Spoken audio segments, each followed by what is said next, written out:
ये कहा जाता है कि you are the average of 5 people you spend most of time with, यानी आप उन 5 लोगों का एवरेज जिनके साथ आप सबसे ज़्यादा समय बिताते हो। आपने कई बार सुना होगा कि जैसा हम सोचते हैं वैसा बन जाते हैं। बिल्कुल करेक्ट है, सच है। लेकिन यह भी एक सच है कि जिन लोगों के साथ हम रहते हैं वैसे ही हम बन जाते हैं। आपने अपने आसपास कैसा माहौल क्रिएट कर रखा है, इस चीज़ का बहुत बड़ा रोल होता है आपकी ग्रोथ में, क्योंकि जैसी संगत वैसी रंगत।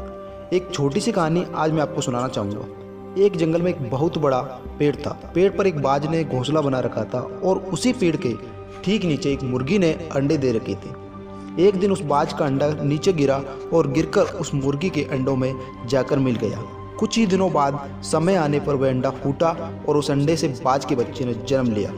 और जन्म लेने के बाद वह यह सोचकर बड़ा हुआ कि वह एक मुर्गी है और वह उन्हीं कामों को करता जो बाकी के मुर्गी के बच्चे करते थे। वह जमीन खोदकर अनाज के दाने खोदता, मुर्गी की तरह कुकराता, मुर्गी की तरह पंख फड़फड़ाता और 2-4 फीट ऊंचा उड़ता, क्योंकि मुर्गी भी ऐसा ही करती थी। एक दिन उसने आकाश में बाज को बड़ी शान से उड़ता देखा, तो उसने मुर्गी से पूछा कि उस सुंदर पक्षी का नाम क्या है। तब मुर्गी ने जवाब दिया कि वह एक बाज है और वह शानदार चिड़िया है, लेकिन तुम उसकी तरह नहीं उड़ सकते क्योंकि तुम तो एक मुर्गी हो। और वह बाकी की पूरी ज़िंदगी मुर्गी की तरह बिताता है और उसे इस बात का अंदाज़ा तक नहीं लगता कि वह पक्षियों का राजा है। कई बार हम भी अपने अंदर के बाज को मार देते हैं और उन मुर्गियों की तरह गलत इन्वायरमेंट में इंटर कर जाते हैं और एक नेगेटिव माहौल में छोटी सोच वाले मुर्गियों के साथ रहते हैं, और इसी कारण हम अपने अंदर के बाज को जगा ही नहीं पाते।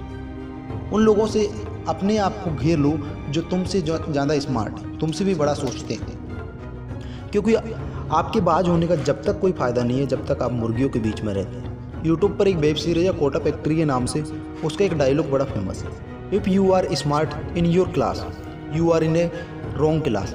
आप अपने से कम नॉलेज वाले, कम एक्सपीरियंस वाले लोगों के साथ रहोगे तो आप उस ग्रुप में सबसे स्मार्ट तो रहोगे, लेकिन उस ग्रुप में आपकी ग्रोथ बिल्कुल नहीं होगी। अगर आप एक ऐसे ग्रुप में हो तो आप अपना ग्रुप चेंज कर दो और एक ऐसे ग्रुप में एंटर करो जिसमें आप सबसे बड़े मूर्ख हो। भले ही आप उस ग्रुप में सबसे बड़े मूर्ख रहोगे, लेकिन उस ग्रुप में सबसे ज़्यादा ग्रोथ होगी तो वह आपकी होगी।